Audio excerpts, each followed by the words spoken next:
सिंधू ते कृष्णा भाग 12वा.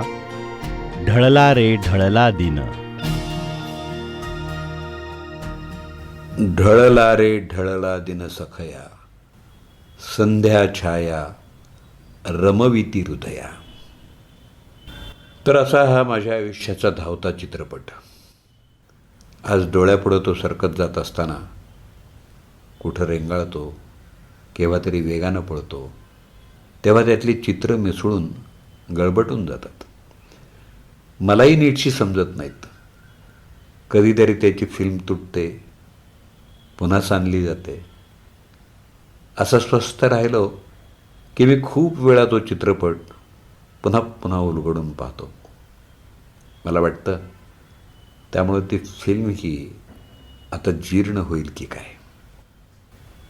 माणूस म्हणजे 3.5 हाताचा देह नव्हे, असं हल्ली मी ऐकतो. गेल्या कित्येक वर्षातल्या प्रपंचासाठीच्या धावपळीत मी कधी अध्यात्माकडे वळलो नव्हतो.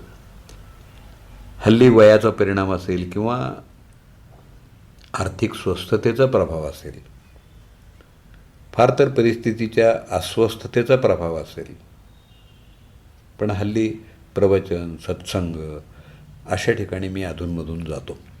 तिथल्या सगळ्या गोष्टी माझ्या व्यवहारी मनाला पटतात असं नाही, पण वेगळ्या एका वातावरणात जावं असं हल्ली वाटत असतं. पत्नी किंवा कोणी मित्र चला म्हणतात. या सर्वांपेक्षा माझ्या मनानं जे अनुभवलं त्याचं स्मरणसुद्धा मला आता मनोरंजक वाटत असतं. माझं मन, माझा स्वभाव, माझ्या सवयी, माझं एकूण वागणं, हे सगळं आता मी स्वतःच थोड्याशा अलिप्तपणानं पाहू शकतो. मला लहानपणापासून काम करायला खूप आवडतं, पण कामाचा ताणतणाव मला कधी जाणवत नाही. मी डॉक्टर होणार होतो, पण झालो वकील. दोन्ही व्यवसाय 2 टोकाचे असले तरी माझ्या पद्धतीत काही फारसा फरक झाला नसता. एखाद्या पेशंटच्या आजाराचा तपशील शोधत मी उपचार केले असते डॉक्टर झालो असतो तर. तशाच प्रकारे तर वकील म्हणून मी माझ्या अशिलांची केस हाताळत आलेलो आहे. खोट्याचं खरं करण्याची कला मी बाणवली नाही. त्यामुळं कधी माझी चूक झाली तरी मला त्याचं वाईट वाटलं नाही, कारण मी त्याला माझं अपयश म्हटलं नाही. डॉक्टर काय आणि वकील काय, तो धंदा करत नसतो, प्रॅक्टिस करतो. त्यात चूक होऊ शकते, पण अशा चुकासुद्धा मी हलगर्जीपणानं केल्या नाहीत. हलगर्जीपणा माझ्या स्वभावातच नाही. हल्ली कधीतरी आमचा किशोर त्याच्या सामाजिक कामातलं एखादं प्रकरण माझ्यावर सोपवतो. मला त्या सामाजिक कार्यातलं काही म्हणता काहीही कळत नाही, पण त्याचं काम करण्यासाठी ते सगळं प्रकरण मी पुरेपूर अभ्यासतो आणि मग हाती घेतो. शेवटपर्यंत लावून धरतो.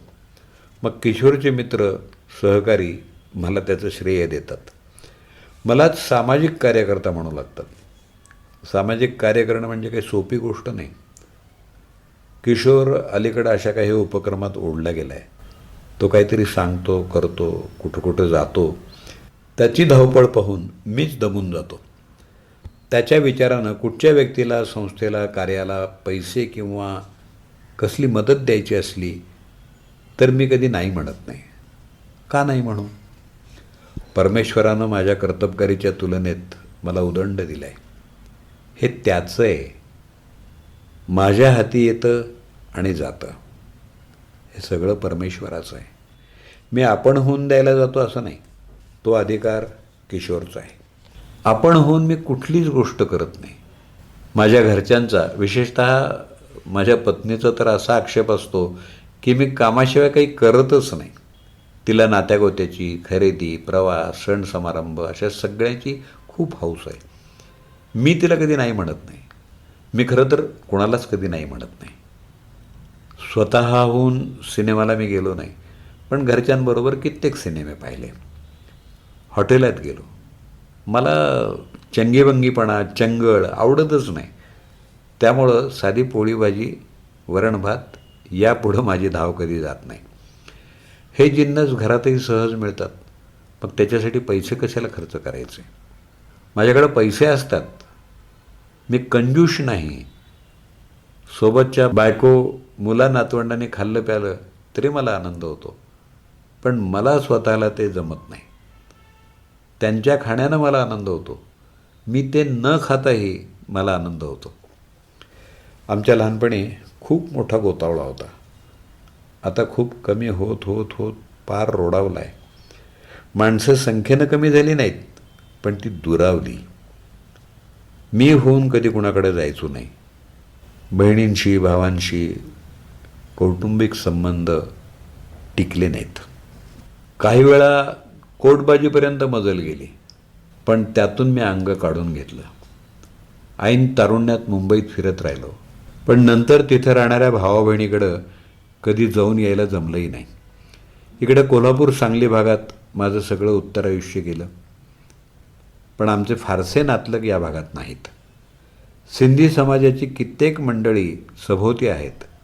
त्यांचे काही कार्यक्रम, सभा संमेलनं, धार्मिक उत्सव वगैरे होत असतात. मी त्यात थोडासाच भाग घेतो. परिचयातल्या कोणाच्याही घरचं कसलंही कार्य असलं तर मी आवर्जून जातो. मला त्यांच्या आनंदात सहभागी व्हावंसं वाटतं, पण तेही अगदी जेवढ्याला तेवढं. माझं सगळ्या जगाशी जमतं असा माझा दावा नाही. माझ्या पत्नीनं मला कठीण काळातही साथ दिली, पण माझं तिच्याशीही पूर्णांशानं जमलं असं मी बिनधास्तपणे म्हणू शकत नाही. तिचा आणि माझा स्वभाव पुष्कळ वेगळा आहे. त्यात कधीमधी खटके उडतात, पण हे चालणारच. वाढलेला तणाव लक्षात घेऊन मी स्वस्थ राहणं पसंत करतो. काही काळानं पुन्हा नेहमीचं जीवन सुरू करणं या इतका सुखद पर्याय मला तरी दुसरा कुठला सापडलेला नाही. तिला तिच्या आवडीप्रमाणे, स्वभावाप्रमाणे काहीही करायला माझा विरोध नसतो. मला कोणी असं करा तसं करा असं म्हटलं तर मी नाही म्हणत नाही, पण मी हे करतोच असंही नाही. पुष्कळदा आम्हा दोघांची खूप वादावादी होते. त्या प्रत्येक वेळी वाद थांबवताना अखेरचं वाक्य माझंच असतं. ते म्हणजे, बरं बाई, तू म्हणतेस तसं करूया. उगीच कोणाबद्दल कृत्रिम जिव्हाळा दाखवावा किंवा भावभावनांचे कड आणावेत, हे मला काही जमत नाही. आताची परिस्थिती एकंदरीत छान आहे.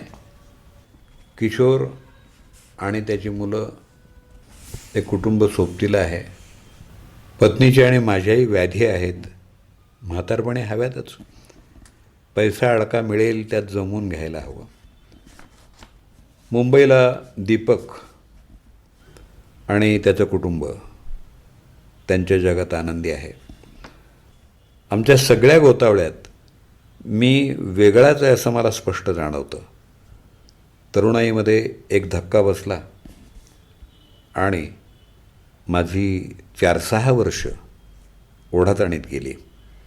तेवढी वगळता मला कधी पैशाची टंचाई जाणवली नाही, कारण मी पैशाच्या मागं नव्हतो. कष्ट केल्यावर गरजेपुरतं मिळतं, हा माझा विश्वास. मला कसलं व्यसन लागलं नाही.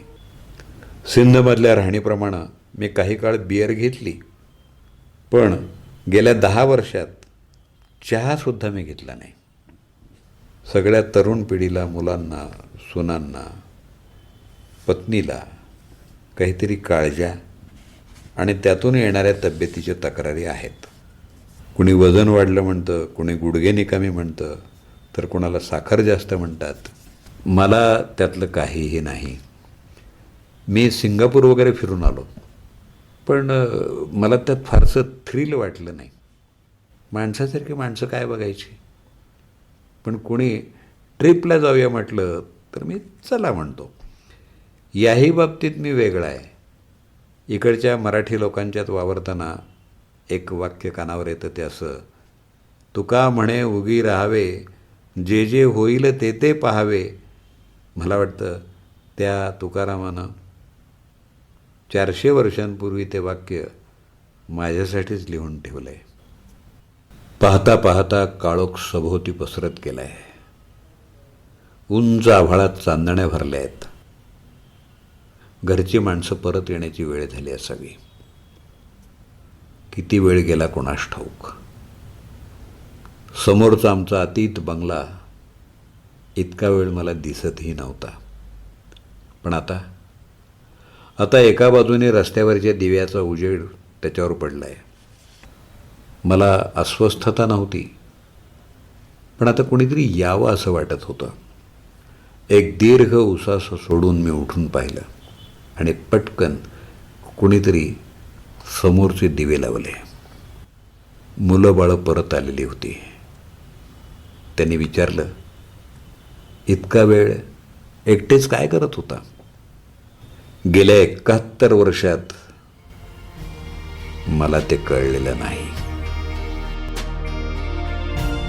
सिंधू ते कृष्णा भाग 12वा. ढळला रे ढळला दिन. लेखक TB लुल्ला. संकलन आणि शब्दांकन वसंत आपटे. अभिवाचन दत्ता सरदेशमुख. सिंधू ते कृष्णा.